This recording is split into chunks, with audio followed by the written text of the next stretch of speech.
पडणे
भ्रमधरिसी या देहाचा भ्रमधरिसी या देहाचा विठ्ठल म्हणे कारे वाचा पडून जाईल कलेवर विठ्ठल उच्चारी पासार रखुमा देवीवरू अभय करू रखुमा देवीवरू अभय करू मस्तकी ठेविला निर्धारू पडून जाईल कलेवर विठ्ठल उच्चारी पासार विठ्ठला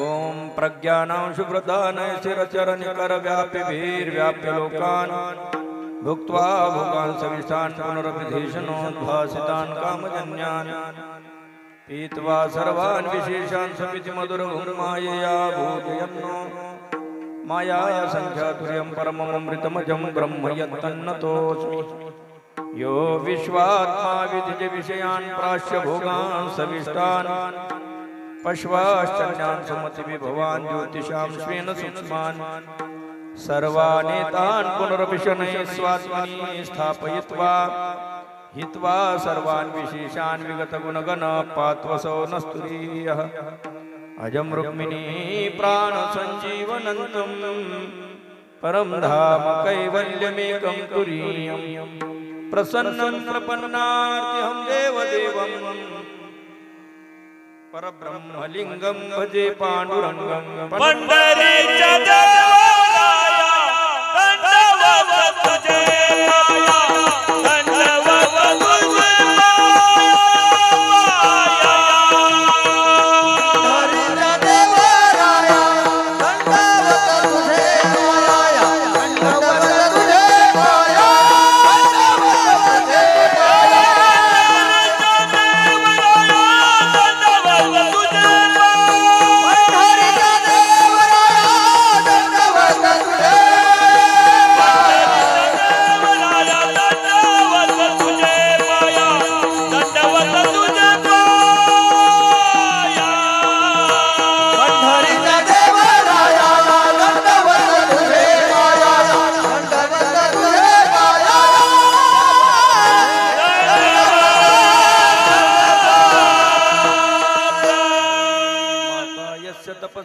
जनको वैराग्य रागान्वितः भ्राता गुरुणा निवृत्ति सहिता निवृत्तिका संस्थिताः इत्थं साधु कृपान्वितं स्वयं ज्ञानामृतेनावृतं वन्दे तं करुणाकरं प्रभुवरं श्रीसन्त ज्ञानेश्वरं द्वैताद्वैत समन्वयैक जननी ज्ञानस्य ज्ञानेश्वरी भक्ति ज्ञानप्रदायिनी निजजनान् ज्ञानामृतं पायिनी भक्ति ज्ञानयुतं हि येन कथितं शास्त्रं विवेकप्रदं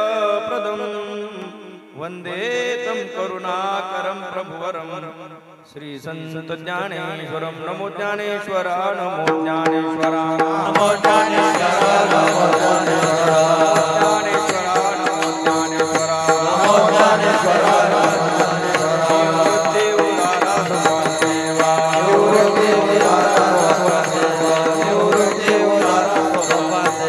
मुक्ताबाई नमो त्रिभुवन पावन मुक्ताबाई नमो त्रिभुवन पावन मुक्ताबाई नमो त्रिभुवन पावन मुक्ताबाई नमो त्रिभुवन पावन आद्यत्रय जननी देवाची आद्यत्रय जननी देवाची देवाची ब्रह्मधरिसी या देहाचा विठ्ठल म्हणे कारे वाचा पडून जाईल कलेवर विठ्ठल उच्चारी पासार माऊली महावैष्णव श्री संत ज्ञानराज माऊलींच्या परमकृपेने सर्व साधू संतांच्या परमकृपाशीर्वादाने आज विशिष्ट ठिकाणी विशिष्ट समय भगवत चिंतन सेवेकरता उपस्थित केला गेलेला निवडण्यात आलेला चिंतनाकरता समोर आलेला पाठ करून सांगितलेला गायक वृंदांनी ठाईच्या चालीमध्ये गाऊन दाखवलेला असा हा अभंग आहे. पण घेतलेला हा शब्द प्रयोग मुद्दाम करत नाही, कारण आपण अभंग घेतो पण घेतो कुठे, त्याकरता घेतलेला असा शब्दप्रयोग न करता निवडलेला, चिंतनाकरता समोर आलेला, उपस्थित केलेला संत श्रेष्ठ कैवल्य साम्राज्य चक्रवर्ती ज्ञानोबराय यांचा 3 चरणाचा उपदेशपर प्रकरणातील आहे. विठला विठला विठला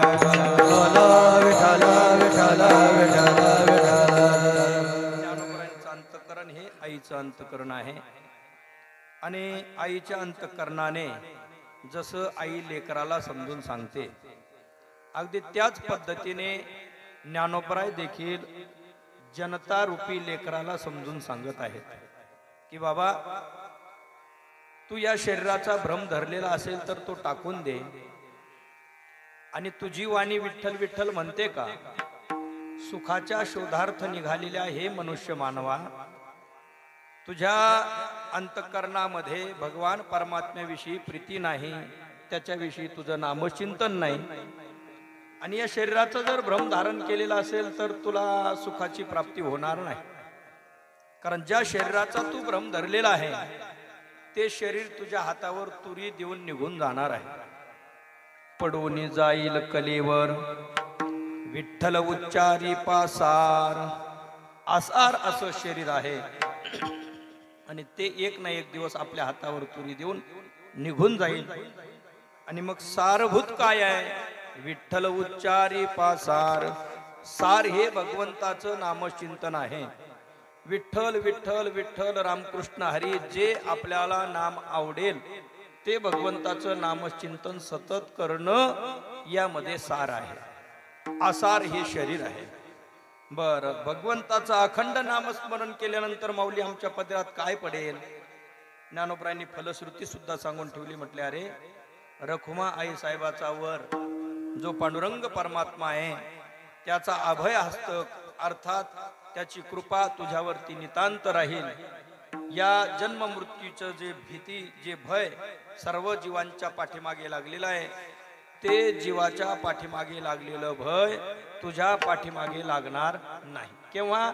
जेव्हा अभय हस्तक आपल्या मस्तकावरती भगवान पंढरीनाथाचा राहील तेव्हापासून पुढे तुला अभयदान मिळेल. आणि म्हणून भगवंताचं नामचिंतन कर.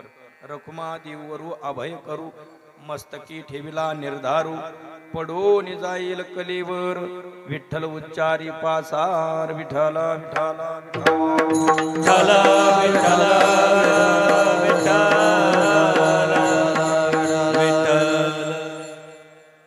अभंग घेतल्यानंतर वक्त्याचं तात्पर्य असतं, कर्तव्य असतं की घेतलेल्या अभंगाचा सरळ सरळ भाव अगोदर सांगावा. वारकरी शिक्षण संस्थेची असलेली ही परंपरा आणि म्हणून अगोदर अभंगाचा सरळ भाव तुमच्या समोर ठेवलेला आहे. आता क्रमप्राप्त कार्यक्रमाच्या अनुषंगाने 4 शब्द सांगायचे. ते म्हणजे असे: कैलासवासी आदरणीय गोपीनाथ दादा पाटील मोईन यांचं हे प्रथम वर्ष श्राद्ध आहे, अर्थात पुण्यस्मरण आहे. तर त्यांचे संपूर्ण दुःखांकित परिवार पैकी याच्यामध्ये नाव नाही का? बोर्डवर नाव नाही. भाऊसाहेब काय नाव? भाऊसाहेब गोपीनाथ पाटील मोईन. त्याचप्रमाणे एक मुलगी सौ अर्चना अशोक पाटील रोठे आणि नातू येणेप्रमाणे संपूर्ण असणारा हा परिवार आहे, दुःखांकित परिवार आहे. या परिवारातील अनेक पाहुणे मंडळी, परिवाराची पाहुणे मंडळी या ठिकाणी उपस्थित आहेत. विशेषतः वारकरी संप्रदायातील सर्व अध्वर्यू मंडळी उपस्थित आहेत. सद्गुरू गंगागिरी बाबांचा हा परिसर आहे. सद्गुरू नारायणगिरी बाबांची कृपा या परिसरावरती आहे आणि म्हणून या परिसराला परमार्थाचा वारसा अगदी वारस हक्काने पूर्वीपासून चालत आलेला. मग ह्याही कुटुंबावरती तशा प्रकारची कृपा आणि योगायोगाने हा कार्यक्रम आमच्या वाट्याला आलेला आहे. आपल्या गावातील दिनकर महाराज मोईन यांनी फोनवरून ही तारीख दिली. या गावातील 2 विद्यार्थी रामकृष्ण आश्रम अर्थात आमच्या आश्रमामध्ये त्या ठिकाणी अध्ययनरत आहेत. तर त्यांच्याही सुयोगाने हा कार्यक्रम आहे. आणि दुसरं पाहुणे मंडळींपैकी गावटे परिवार अंमळनेर त्यांचे देखील नातेसंबंध असल्यामुळे असा संपूर्ण हा गोतवळ्याचाच संपूर्ण परिवार असल्यामुळे आज या ठिकाणी येण्याचा योग आलेला आहे. कार्यक्रम अगदी नियोजित वेळेमध्ये सुरू केलेला आहे भजनी मंडळींनी, पण रस्त्याची कृपा थोडीशी जास्त असल्यामुळे वेळ लागलेला आहे येण्याकरता. असो, परंतु तरी देखील गाडी जरी उशिरा निघालेली असली पण वेळेत पोहोचवण्याचा प्रयत्न राहील. आजचं हे कीर्तन जे आहे ते श्राद्ध निमित्त आहे. श्रद्धापूर्वक अंतकरणाने केलं जातं त्याला श्राद्ध असं म्हणतात. आदरणीय गोपीनाथ भाऊंच्या असणाऱ्या अत्यंत श्रद्धेपोटी त्यांच्या परिवाराने केलेली ही कृतज्ञता आहे. बरीचशी माणसं असं म्हणतात, म्हटले गेलं व्यक्ती एकदा 3 चिमट्या राग झाली संपला विषय, पुढे कशा करता दशक्रिया विधी, कशा करता मासिक विधी आणि 12 महिने पूर्ण झाल्यानंतर श्राद्ध विधी कशासाठी? एकदा 3 चिमट्या राग झाली संपला विषय, असं तथाकथित काही विज्ञानवादी म्हणत असतील, परंतु तसं नाही. शास्त्रसंमती अशी आहे, आपण वारकरी संप्रदायिक मंडळी आहोत आणि म्हणून वारकरी संप्रदायाला मान्य असलेला विधी आपल्याला मान्य असतो. ज्ञानोबरायांचं म्हणणं त्या बाबतीमध्ये काय आहे की ज्ञानोबराय म्हणतात, या नैमित्तिक विधीच्या अनुषंगाने आपण पितृतर्पण पितृअर्पण केलं पाहिजे.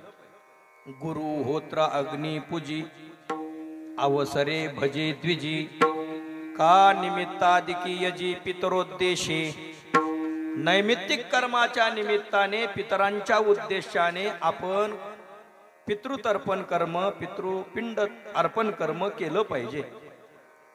आणखी देखील त्या बाबतीत असं सांगितलेलं आहे, ज्ञानोबरायच म्हणतात की गेलेल्या व्यक्तीच्या निमित्ताने असलेली जी तिथी आहे ती राहिलेल्यांकरता काय असते, पर्वकाल ठरत असते. आणखी एक ज्ञानोबरायांची त्या बाबतीत ती ओवी सांगून जाईल. ज्ञानोबराय म्हणतात, चंद्र सूर्यादी ग्रहणे सोम सूर्यादी ग्रहणे येवनी करविती पार्वणे का माता पितर मरणे अंकित जे दिवस. माता पितर मरणे अंकित जे जे दिवस ते पर्वकाल आहेत. राहिलेल्या पाल्यांकरता ते पर्वकाल असतात. त्या तिथीला त्यांच्या निमित्ताने आपण पितृतर्पण केलं तर ते आशीर्वाद देऊन त्या कुळाचं कल्याण इच्छित असतात, है ना. त्या कुळाकरता ते क्षेम इच्छित असतात. आणि म्हणून विज्ञानवादी तथाकथित काही जरी म्हणत असले तरी पण आपण शास्त्रमान्य शास्त्राला मानणारे शास्त्रानुयायी असल्यामुळे त्या विधीला आपण मान्य करतो. विठ्ठल विठ्ठल विठ्ठल.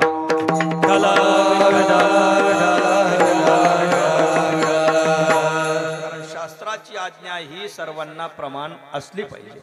शास्त्र म्हणेल ते सांडावे ते तर राज्य ही तृण मानावे.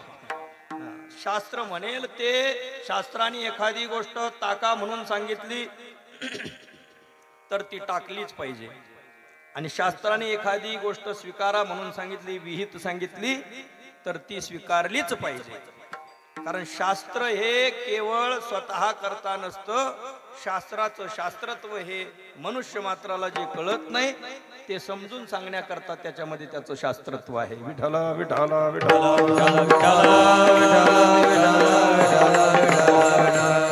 म्हणजे शास्त्राला कोणी सांगितलं सांगा म्हणून, आम्हाला काही गरज नाही शास्त्राची, पण असं आहे शास्त्राला तुमची दया येते. शास्त्र निर्मात्या शास्त्रद्रष्ट्या ऋषी मुनींना आपली दया येते आणि त्या दयेपोटी त्यांना गप्प राहवत नाही. ज्याप्रमाणे गंगा मैया गंगोत्रीवरून निघते आणि तिचा प्रवास हा समुद्राकडे चाललेला आहे. कशा करता चालू झाला तिचा प्रवास तर म्हटले, पूर्वी सगर पुत्र 60,000 होते. त्यांच्या उद्धाराकरता 3 पिढ्यांनी तप केली. दिलीप अंशुमान यांनी तप करता करता गतप्राण झाले आणि शेवटी भगीरथ राजा देखील तप करून करून जाण्याच्या मार्गावर होताच, पण त्याच्या शेवटच्या क्षणी त्याला गंगा मैया प्रसन्न झाली आणि 60,000 त्या सगर पुत्रांचा काय झाला, उद्धार झाला. त्याकरता गंगा मैया स्वर्गातून आली. तिथून ती आली, सगर पुत्रांचा उद्धार झाला, तिचं कार्य संपलं. मग तिनं आटून घ्यायला पाहिजे होतं, आपला चाललेला प्रवाह थांबून घ्यायला पाहिजे होता. पण तिनं तसं न करता ती ज्या ठिकाणाहून निघाली ते गंगोत्री ठिकाण, मध्यंतरीचा प्रवास आणि शेवटी गंगा सागराला मिळते त्या ठिकाणी मिळणं, हे तीनही अवस्था जेव्हापासून सुरू झाल्या तेव्हापासून आतापर्यंत देखील चालूच आहेत आणि पुढे देखील चालू राहतील. का बरं? तर ज्ञानोबराय म्हणतात, श्रुती स्वभावता बोले, गंगा काजे विन चाले. गंगा काजे विन चाले, कुठलंही कार्य गंगेचं शिल्लक राहिलेलं नाही, पण तरी देखील गंगा का चालते? तिचं निघणं गंगोत्री ठिकाण कोणी कोणी पाहिलं असेल त्यांना माहिती आहे. गोमुख म्हणून आहे, गंगोत्री पासून 18 किलोमीटर वरती मोठा असा पहाड आहे, त्यातून गंगा मैयेचा उद्गम झालेला आहे. आणि पुढे प्रवास करत करत करत खाली मग ऋषिकेश, हरिद्वार, लखनौ या मार्गे, वाराणसी, काशीच्या मार्गाने शेवटी गंगा सागराला जाऊन मिळाली. मग तिचं निघणं तेव्हापासून अजून थांबलं नाही, मध्यंतरीचा प्रवासही थांबलेला नाही. आणि समुद्रामध्ये मिळाली मग तरी थांबावं ना. ज्ञानोबराय म्हणतात, मिळोनी मिळतच असे समुद्री गंगा जळ जैसे. गंगा जळ समुद्री मिळोनी मिळतच. समुद्राला जाऊन ती मिळाली तरी सुद्धा अजून मिळणं संपलेलं नाही, निघणं संपलं नाही, मध्यंतरीचा प्रवासही संपलेला नाही. जे आधी नाही खंडले समुद्री असे मिळले, मध्ये जातचे असे उरले. कशासाठी? लोका लागी विठाला विठाला विठाला.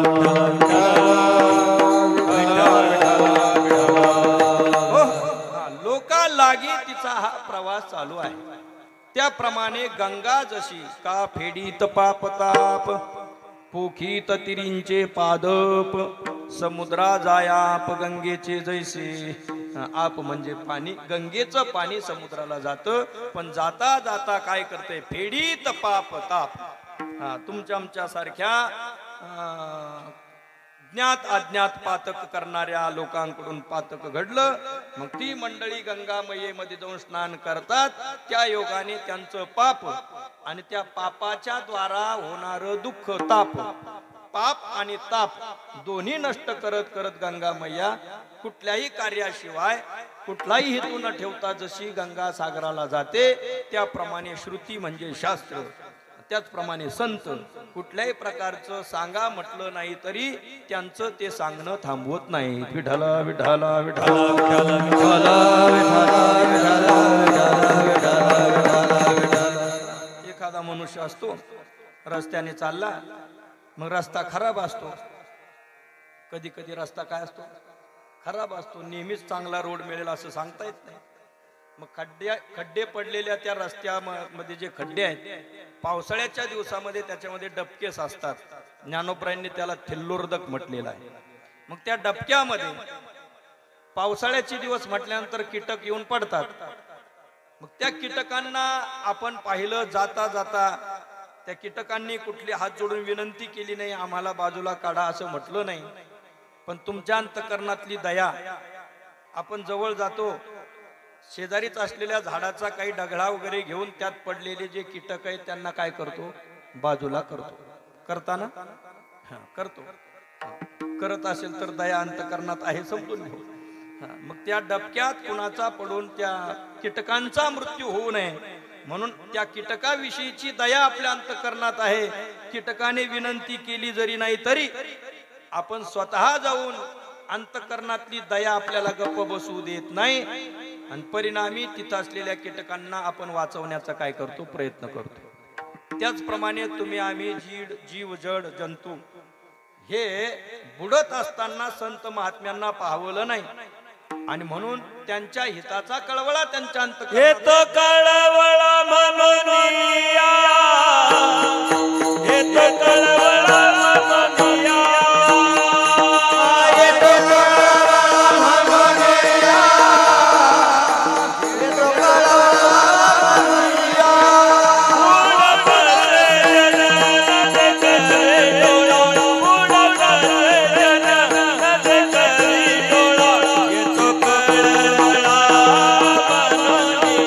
Hey!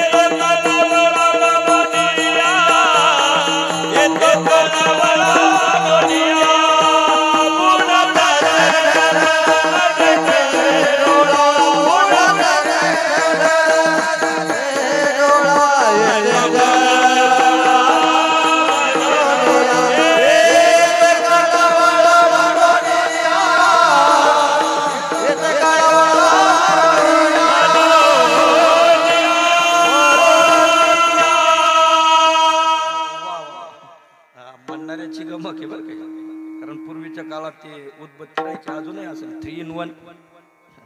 तसं एक प्रमाण म्हटले पण 2 चाली कधी बदलवल्याबरोबर आणल्या पहिल्या चालीवर. म्हणजे 3 in 1 नाही 2 in 1 झालं. विठाला विठाला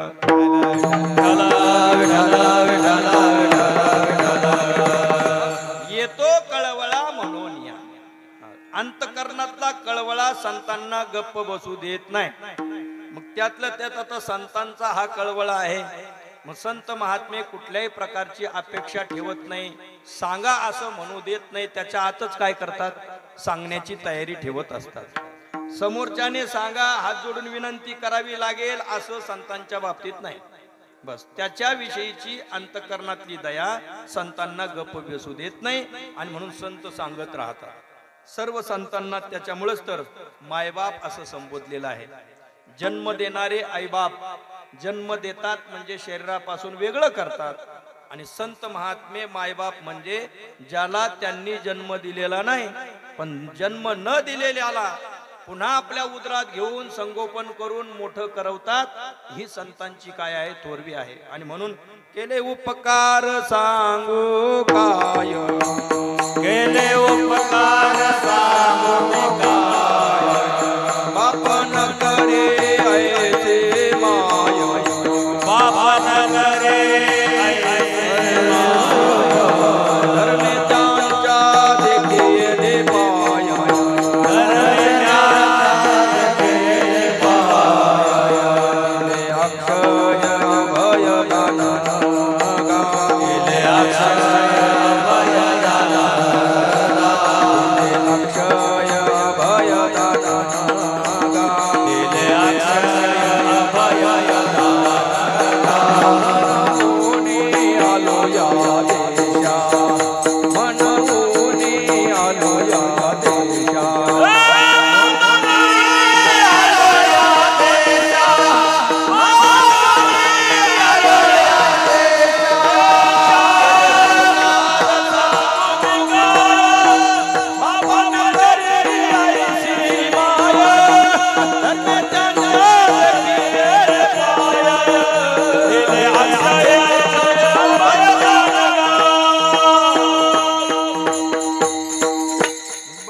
केले उपकार सांगू काय, बाप न करी ऐसी माय, बाप न करी माय न करी ऐसे उपकार संतांचे आहेत. विठ्ठल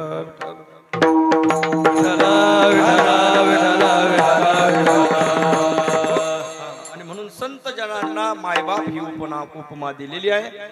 आता सर्व संतांचा विचार केला तर सर्वांना मायबाप म्हटलं, पण माऊली ही संज्ञा जशी ज्ञानोबरायांना शोभून दिसते तशी इतरांना दिलेली नाही.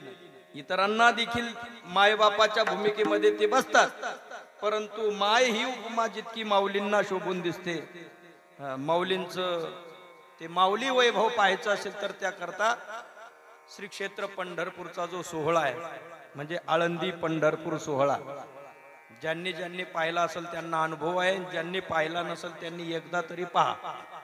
मग त्या ज्ञानोबरायांच्या सोहळ्यामध्ये जात असताना तुम्ही जे टाळकरी आहेत त्यांना माऊली म्हटलं जातं, जे बिगर टाळकरी आहेत त्यांना माऊली म्हणतात, जे पताकावाले आहेत त्यांना देखील माऊलीच म्हणतात, जे बिगर टाळकरी त्यांना माऊली, भजने त्यांना माऊली, बिगर भजने त्यांना माऊली, माळकरी माऊली, बिगर माळकरी माऊली, विनेकरी माऊली, कळस घेऊन चालणाऱ्या माता भगिनी माऊली, बिगर कळस घेऊन चालणाऱ्या भजन म्हणत म्हणत चाललेल्या माऊली. एवढंच काय, बिस्किटच्या पुड्याच्या रांगेत उभ्या असलेल्या सुद्धा माऊली. या सर्वांच्या करता माऊली ही संज्ञा आहे. अहो, वळकटी घेऊन चालणारे टेम्पोचे ड्रायव्हर, ट्रकचे ड्रायव्हर, किन्नर, टँकरचे ड्रायव्हर, ट्रॅक्टरचे ड्रायव्हर यांना सुद्धा परस्परामध्ये हाक मारत असताना काय म्हटलं जातं, माऊली. सर्व माऊली. मग या माऊलीमय विश्वामध्ये आता काय होतं, पहाटे लवकर उठावं लागतं, लवकर उठायचं, स्नान करायचं, मग अर्ध अंग कोरडं अर्ध अंग ओल्लं, माऊली माऊली माऊली, झालं स्नान झालं स्नान. गर्दी असते, वळकटी गुंडाळून टेम्पो मध्ये टाकायची, वळकट्या लवकर घेऊन जायच्या असतात, ट्रक परत निघत नाही. मग अशामध्ये गडबडीमध्ये वळकटी टाकून दिली, स्नान झालं. पण आत्ताशी 3 वाजले, माऊली किती वाजता निघतात म्हणले 7 वाजता. बर बर, मग तोपर्यंत म्हणजे मग आराम करू, काकडा नाही करू पण आराम करू. मग पुन्हा मग काय केलं, तळवट टाकला आणि त्याच्यावरती झोपला. चालून चालून थकलेला असल्यामुळे 7 कधी वाजले लक्षात आलं नाही.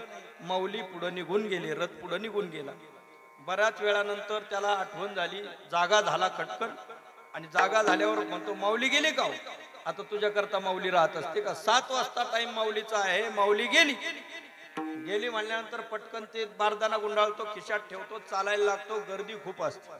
सोहळ्याला जे गेले त्यांना माहितीये, रथाच्या पुढे तेवढेच लोक, रथाच्या मागेही पुन्हा तेवढेच लोक, दिंडीतही तेवढेच, आणि बिगर दिंडीवालेही तेवढे. अगदी गर्दीच गर्दी. मग तेवढ्या गर्दीतून आपल्या दिंडीच्या क्रमांकापर्यंत जाण्याकरता लगबगीने निघतो. पण एवढ्या गर्दीत जायला रस्ता सापडत नाही, म्हणून जाता जाता कोपर खेळ्या मारतो. पण कोपर खेळ्या मारता मारता काय म्हणतो, माऊली माऊली माऊली असं करत निघतो. तरी सुद्धा त्याचा तो अपराध सहन करून लोक त्याला रस्ता देतात. हे माऊलीमय विश्व माऊलीच्या वाटाने त्या ठिकाणी पाहायला मिळतं. एवढं विशाल अंतःकरण माऊलीचं, आणि म्हणून माऊलींना माऊली ही उपमा शोभून दिसते. विठ्ठल विठ्ठल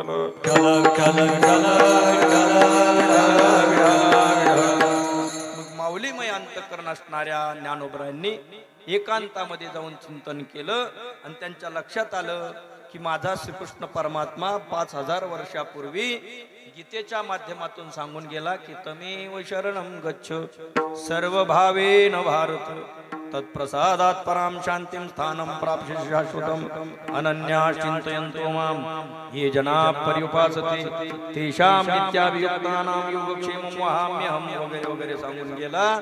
शास्त्र सांगितलं त्याने, गीता शास्त्र सांगितलं. आताच 2-3 दिवसापूर्वी आपण गीता जयंती काय केली, संपन्न केली, साजरी केली. मग असं एवढं महान शास्त्र माझ्या श्रीकृष्ण परमात्म्याने सांगितलं. त्याच्या अगोदर ऋग्वेद, यजुर्वेद, सामवेद, अथर्ववेद या 4 वेदांनी समजून सांगितलं. उपनिषदांनी सांगितलं. उत्तिष्ठत जाग्रत प्राप्य वरान्य बोधत शुरस्य धारा निशिता दुरत्यया दुर्गम पतस्तत्कवयो वदन्ति अनोरणीयान महतो मय्यान आत्मास्य जंतोर्निहतो गुहायां तमक्रतु पश्यति वीत शोको धातु प्रसादान महिमानमात्मनः. अशा पद्धतीने महिमान आत्म्याचं गायलं. सर्व शास्त्र, पुराण, गीता या सर्व शास्त्रांनी सांगितलं, शास्त्रकारांनी सांगितलं. पण तरी देखील कुणाचे डोळे उघडलेले दिसत नाही.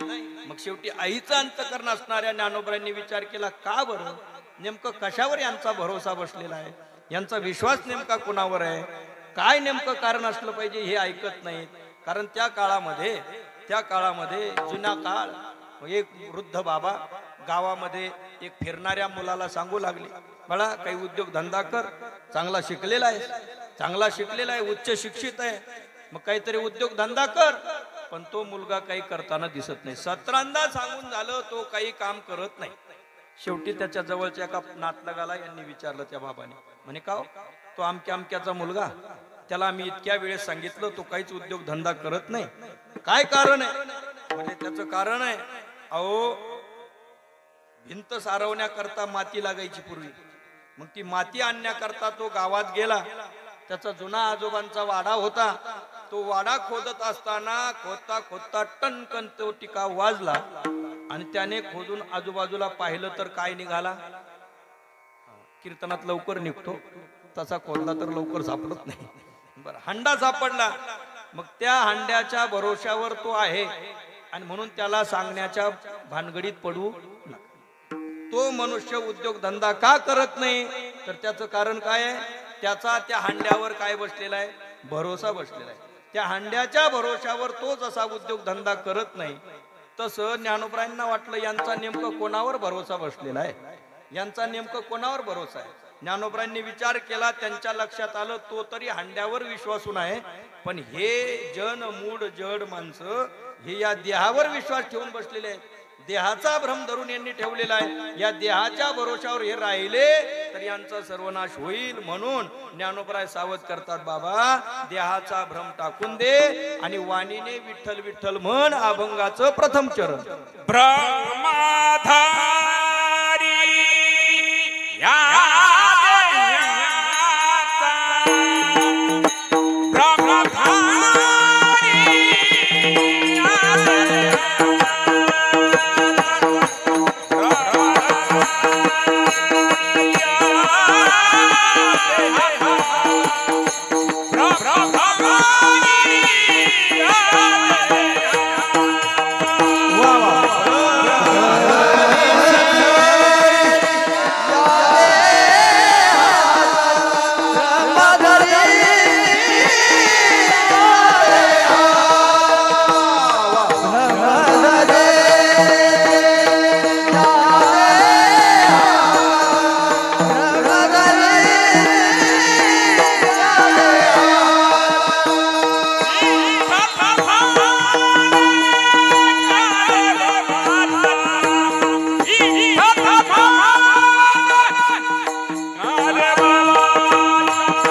आता काय फक्त रात्र झाली, थोडी सोंग झाले फार, नाही तर काय कीर्तनाला आज रंग भरणी आली असते. एवढी सगळी तयार मंडळी. पहा ना तुम्ही टाळकऱ्यांकडं, एक सुद्धा म्हणजे कातनीवर आलेलं एक सुद्धा नाही. अगदी तरणा भाग्यवंत नटे हरिकीर्तनात. म्हणजे वारकरी संप्रदायाचं हे वैभव. बरं, शेतकरी कुटुंबामध्ये जन्म घेतला आपण, पण वारकरी संप्रदाय रूपी श्रीमंती मिळाली. आणि हा जो आनंद आहे तो स्वर्गात सुद्धा नाही. आणि म्हणून तर इथल्या आनंदाची त्यांनी इच्छा केली. स्वर्गीचे अमर इच्छिता ती मृत्यूलोकी व्हावा जन्म. मृत्यूलोकामध्ये आम्हाला जन्म व्हावा आणि असा वारकरी संप्रदायाचा आनंद मिळावा, ही भूमिका इंद्रादिक देवांची मनस्वी इच्छा. पण त्यांना तो आनंद मिळत नाही, आपल्याला मिळतो. म्हणून निश्चित म्हणावं काय, तुका म्हणे भूमंडळी आम्ही बळी वीर गाढे. विठाला विठाला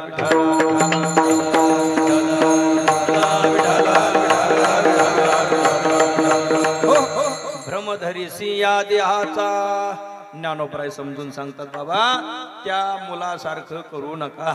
त्याचा त्या हंड्यावर विश्वास आहे, तसा तुम्ही या देहरूपी हंड्यावर विश्वास ठेवू नका. ही देहरूपी पिशवी ही 3.5 हाताची आहे, ही टिकाऊ स्वरूपाची नाही. भ्रम धरू नकायचा. जी वस्तू जशी नाही तशी समजणं याचं नाव भ्रम. बहुतेक माणसं नाही म्हणतात ना, अरे माझ्याविषयी भ्रम करून घेऊ नको, गैरसमज करून घेऊ नको. गैरसमज म्हणजेच भ्रम.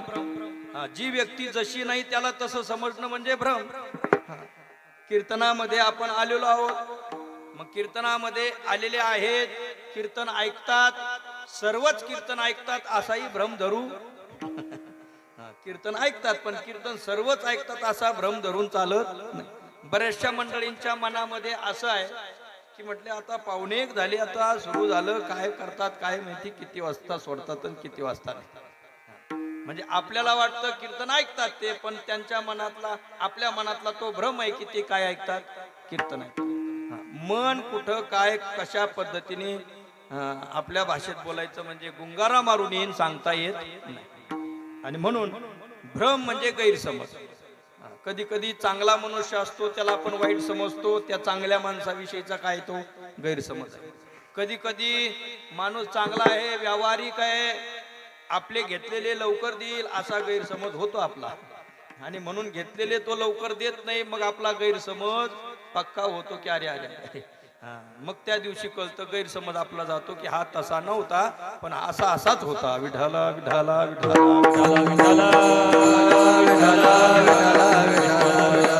गैरसमज. सायंकाळची वेळ आहे आणि संध्याकाळच्या खोलवाटेने जात असताना आपल्या अगोदर एक म्हशींचा कळप आणि त्या म्हशीच्या गळ्यात उधळू नये म्हणून बांधलेलं लोढणं. पण ते लोढणंही तोडलं आणि ती दोरी एका बाजूला पडली, म्हैस निघून गेली, कळप निघून गेला. आणि त्याच रस्त्याने योगायोगाने आपण चाललेले आहात. कल्पना करा, मंद अंधकार आहे, पूर्ण प्रकाश नाही, पूर्ण अंधार नाही.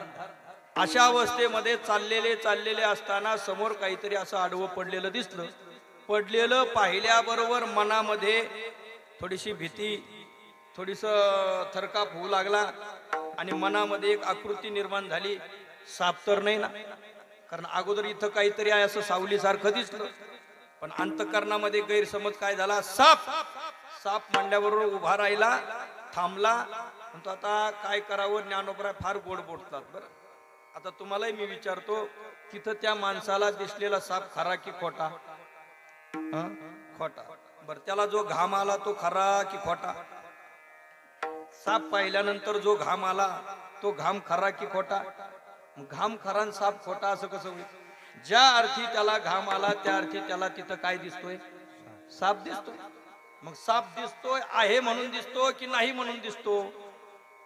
तिथं साप आहे म्हणून दिसतोय की नाही म्हणून दिसतो? नाही म्हणून जर असता तर दिसलाच नसता. बरं, आहे म्हणून दिसला असता तर तिथं जवळ गेल्यानंतर त्याने फणा मारला असता, काहीतरी दंश केला असता. आहे म्हणता येत नाही, नाही म्हणता येत नाही, असा जो असतो त्याला म्हणतात भ्रम. विठ्ठल विठ्ठल विठ्ठल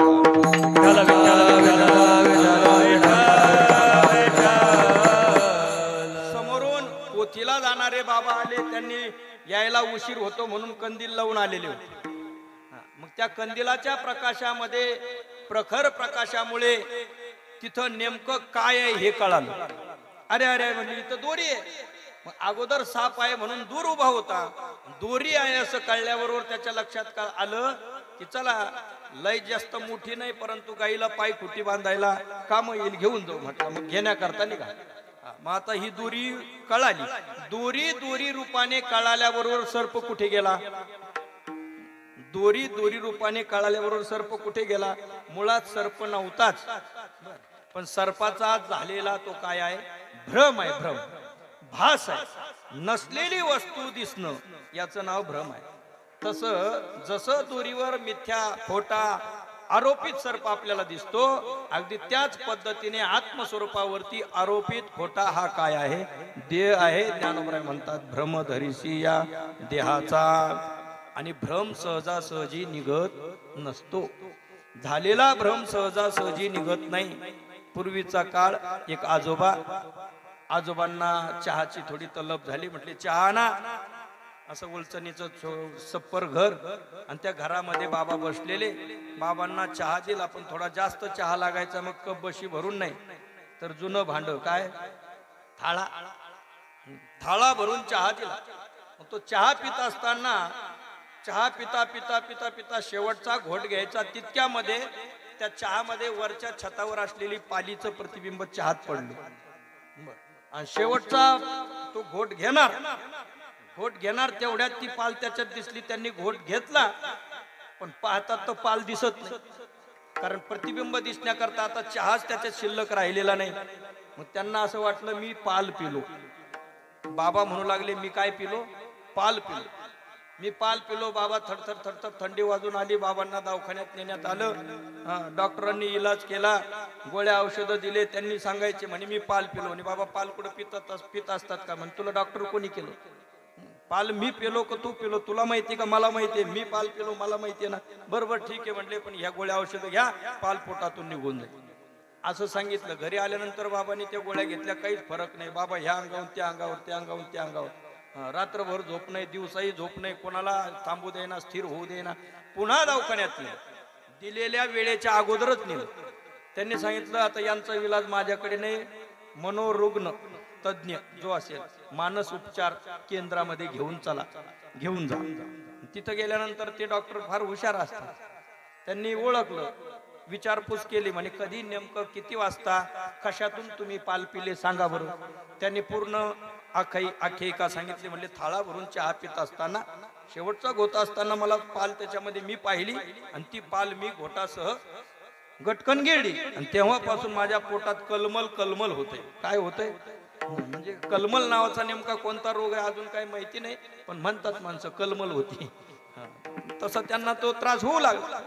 दवाखान्यामधील त्या डॉक्टरने सांगितलं म्हणजे याचा इलाज आहे, पण आता ह्या 3 पुड्या देतो, सकाळ दुपार संध्याकाळी या घ्या आणि उद्या पुन्हा या समाधान करण्यापुरतं. आणि जाता जाता बाहेर आजोबांना काढलं आणि घरातल्या लोकांना डॉक्टरांनी बोलून घेतलं. म्हणले उद्या बरोबर 10 वाजता या, बाबांना घेऊन या.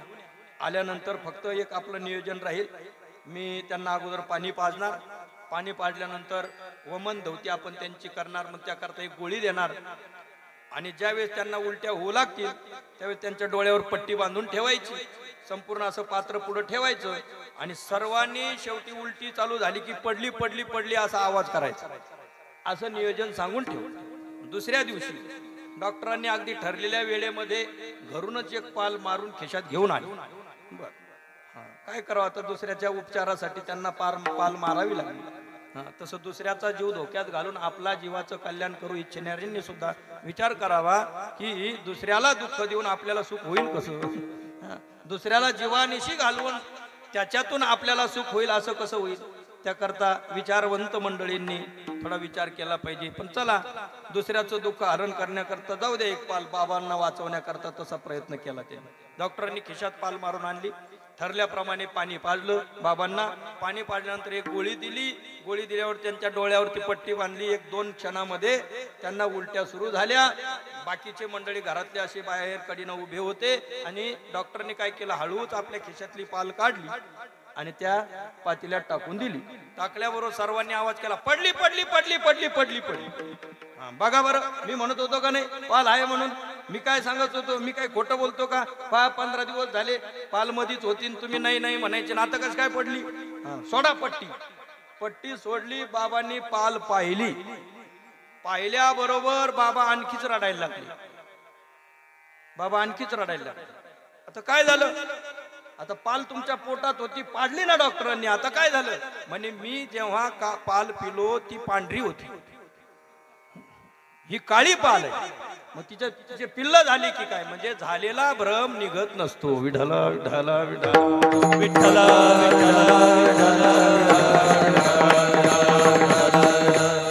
एकदा की भ्रम झाला तो भ्रम असा पक्का वज्रलेपाप्रमाणे पक्का होत असतो. ज्ञानोबरांना वाटलं यांनी या शरीराच्या ठिकाणी जो भ्रम धरलेला आहे तो पाल पेलेला बाबावाने पक्का धरलेला आहे.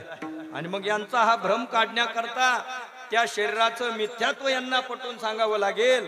हे शरीर जाणार आहे, तुमच्या हातावर तुरी देणार आहे असं समजून सांगावं लागेल. त्याकरता ज्ञानोबराय अभंगाच्या दुसऱ्या चरणात पडून जाईल हे कलेवर, पडून जाईल हे कलेवर, पडून जाईल हे कलेवर, पडून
विठ्ठल उच्चारी पासार.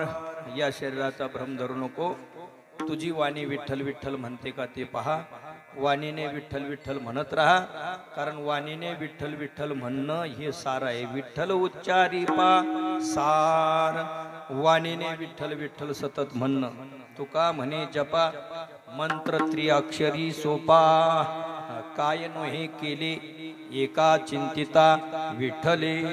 आणि त्याच अभंगाचं शेवट चरण काय आहे. तुका म्हणे जपा मंत्र त्रिअक्षरी सोपा. विठ्ठल हा मंत्र अत्यंत सोपा आणि तुका म्हणे तो जपा. का, कारण तो सार आहे. सार सार सार विठोबा नाम तुझे सार. मनवुनी शूळ पाणी जपत से वारंवार. सार सार सार विठोबा नाम तुझे सार. परमात्म्याचं नामच चिंतन करणं हे सार आहे. विठ्ठल उच्चारी सार. आणि असार काय आहे. शरीर आहे पडून जाईल कलेवर. पहिल्या चरणातून ज्याला देह भ्रमधरीशी या देहाचा देह शब्द वापरला आणि दुसऱ्या चरणातून त्याला कलेवर शब्द वापरला. कालह वरतियंस कलेवर. काळाने ज्याला वरलेला आहे त्याला म्हणतात कलेवर. घडी घडी काळ वाटयाची पाहे अजून किती आहे अवकाश. मृत्यू उदराच्या मृत्यू परिवाराच्या गर्भोगिमुशी, म्हणजे गर्भामध्ये असताना पासून देह निर्माण झाला तेव्हापासूनच याच्या पाठीमागे काय लागलेला आहे. मृत्यू लागलेला आहे. आणि तो मृत्यू ज्याप्रमाणे बोका उंदीर पळवतो त्याप्रमाणे काळ तैसा काळ लोका नेत असे. पाहत उंदीर घेऊन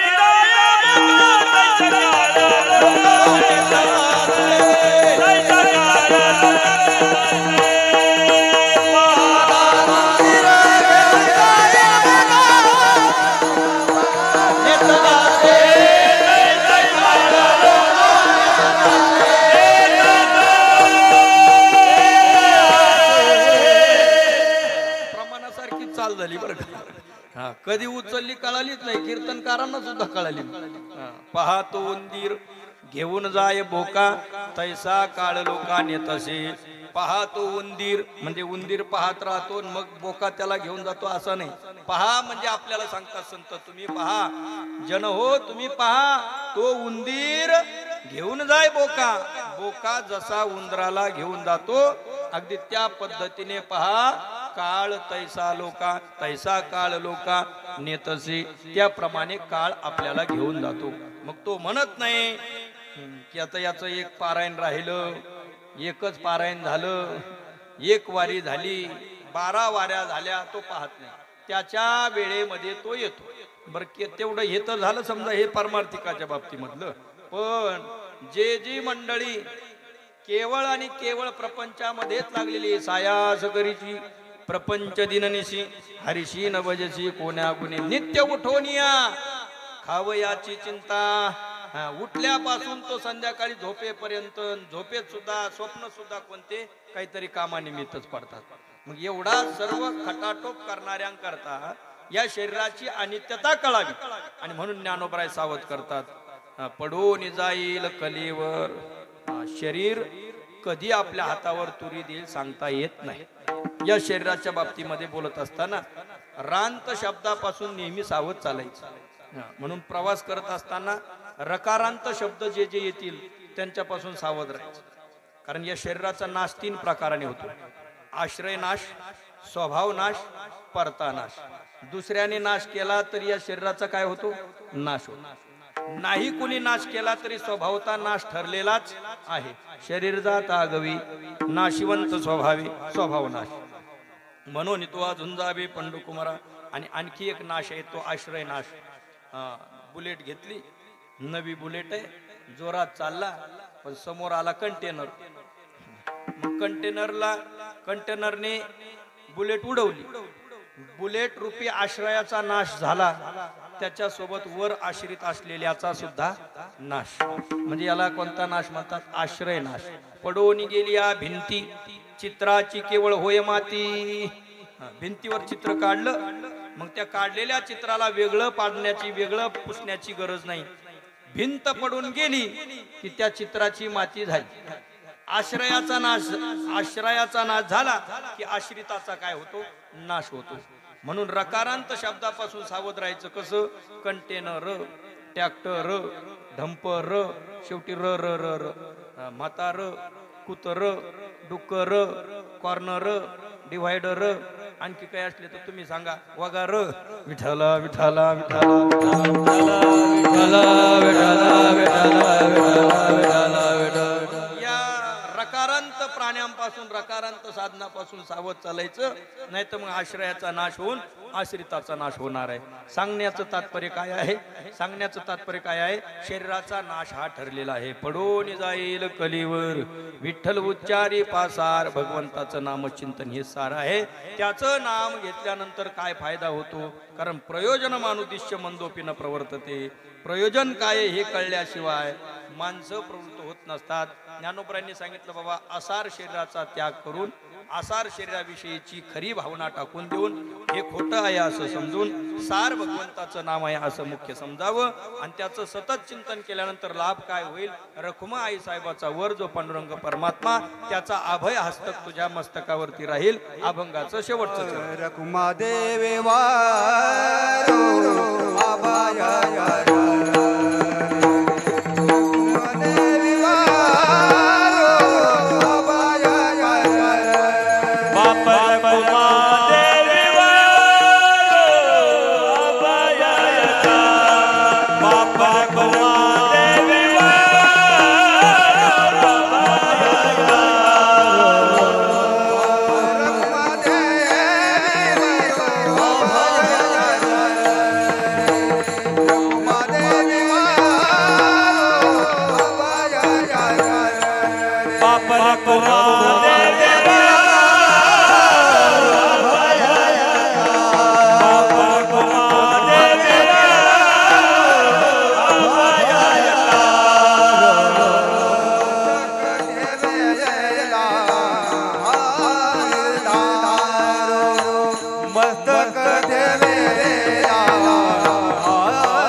कलीवर विठ्ठल उच्चारी पासार.